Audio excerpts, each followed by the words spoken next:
All right. So I'm so happy to be able to talk to you. I'm very happy to talk to you and your dog. I love when a journalist brings an animal. Yeah, that's funny. She just kind of pops up from time to time. Fantastic. Um, First of all, I love Wormwood. Oh, thank you. Old school. Yeah, great. Yeah, I actually interviewed Bianca Bradley right when it came out. For the original one or for for the Rhoda the sequel? Dead. Wow, yeah. So that would have been way. Oh, that's like 10 years ago. That's oh yeah. Yeah, I mean, Bianca, I love her so much. She was my first leading lady, and we've had so much fun together over the years. Yeah. she is amazing. And speaking of amazing, you have a Hmm. new movie coming out, I do Beast indeed. of War. Yes. I liked it. Oh, thank you, Kelly. I do appreciate that. It's so nervous, like as a horror filmmaker going into a shark film, you just like don't mess it up, don't mess it up, like don't embarrass yourself in the shadow of Spielberg. You know what I mean? Like all you're thinking about is how good Jaws is, and like how I mean, most shark films are pretty average, and you're just like, oh, please don't make an average one, just make it vaguely good. So we really tried hard on this one to make it good. No, no, the shark looked great. Um, is the head just when it's the head above water? Is that practical? The shark.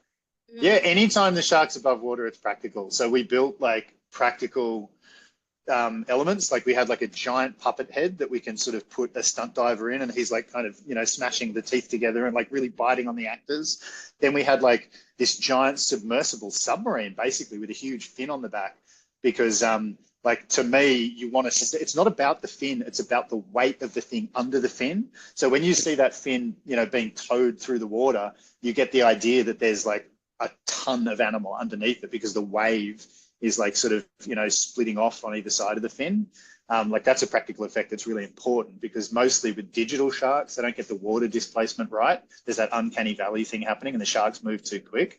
And then we had this huge attack head that was like just it was like a half-ton animatronic like on rails at the bottom of the thing, and that would like burst up out of the water and kind of like these animatronic like teeth would be chomping towards the actor. And yeah, we spent months building those things, and they I feel like they worked texturally, so they feel real. And yeah, that was a company called Formation FX that built them, and I was very happy with the results. Right, right. I'm a huge Jaws fan. In fact, it's my favorite movie.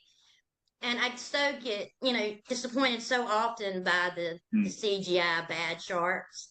yeah. But no, I was so pleased that first time I saw yours break the water. Oh, it looked good.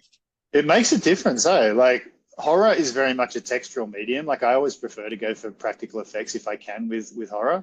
But yeah, especially when there's water involved. Like, when that thing, bursts up out of the water, there's something primal about an actual object coming at you from the dark depths, and like, yeah, digital just doesn't do it with sharks specifically. And there's a reason why Jaws is the best of all of them, and that's the fact that that bloody shark, and it was so difficult for Mr. Spielberg to deal with, but it was worth it, because it looks real. I mean, sometimes it doesn't, but mostly it looks very real. Yeah. Right, right. And like I said, I was very happy to see your shark. And besides just a shark, your movie has such a great story. And from what I understand, it's kind of based on a true story. Is that right?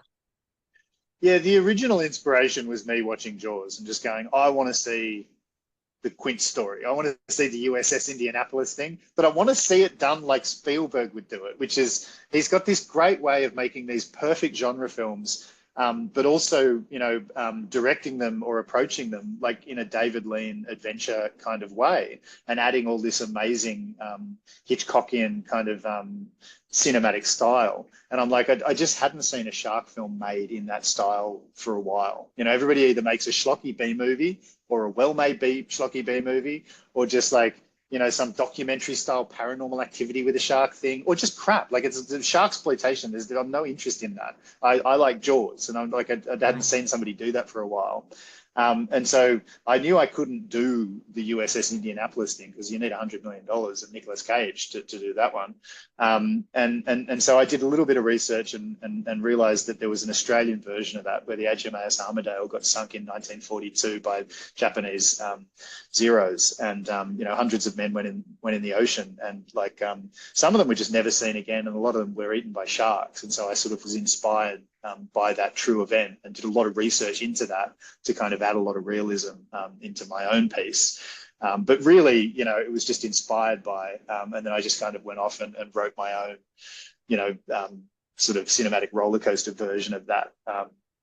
Yeah, because I knew it had to be fun, like at the end of the day, I just wanted to make a film that was like the scariest game of the floor is lava you've ever played, where they're jumping between the debris and this great white shark's trying to munch them. And, it had to feel fun and horrific at the same time. And that's what I liked about Jaws. Right. And the guy that plays Leo did an amazing job. I really, felt for his character because he's, trying to go through all the military stuff, surviving the shark, and then he's, fighting, mourning this kid. Yeah. And it was important that he had like an emotional connection to the monster, so we added the idea that, he's a fisherman off the coast of Broome in Australia, which is where a lot of great white sharks are. And, he allows his younger brother to dive, and his younger brother gets killed by a great white. And so later on, when he pops up, in war, floating on a raft, and his friends start getting munched by a great white, he's not just fighting a monster, he's fighting a monster in his head, in his past. And so he feels like maybe if he can, save this other young soldier, he can get rid of the guilt of not being able to save his own brother. So yeah, that was a narrative concept that we used to kind of build up his character. But Mark Cole-Smith, who played Leo, he's one of the best actors in the country, and I was very lucky to get him. I thought he was very good. Yeah, I was very impressed by him. The way he conveys this, the mourning and the torture and the trying to deal with these guys that don't like him, but he has to save them. That he's going through that.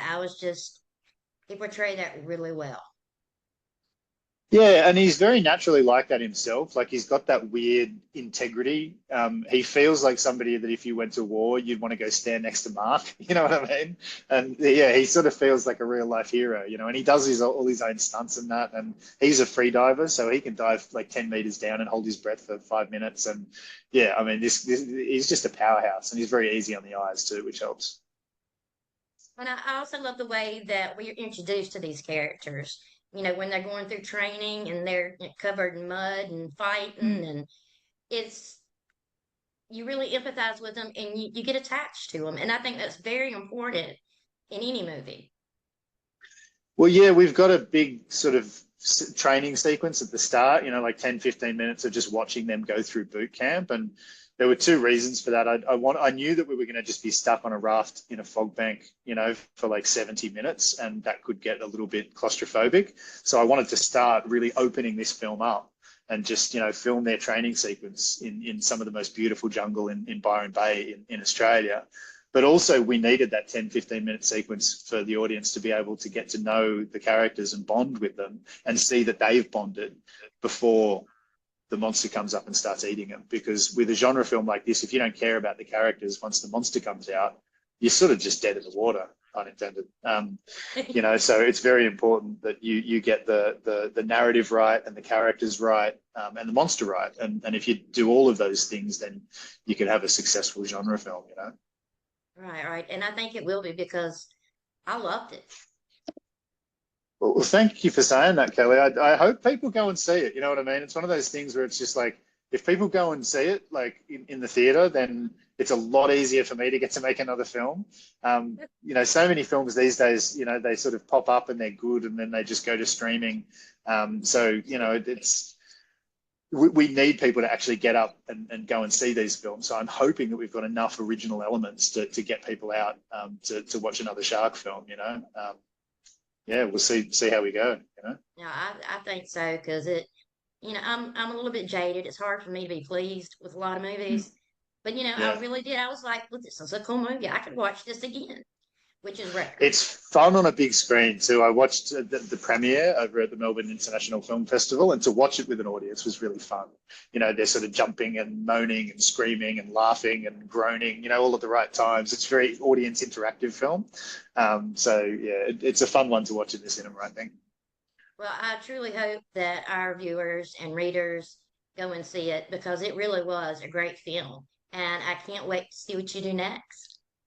Thanks so much, Joe. I really appreciate this, and you know, thanks for talking to me and It's, spreading the it's beast my word. I pleasure. really appreciate it. Yeah, It's my pleasure. You have a great night, okay? you too.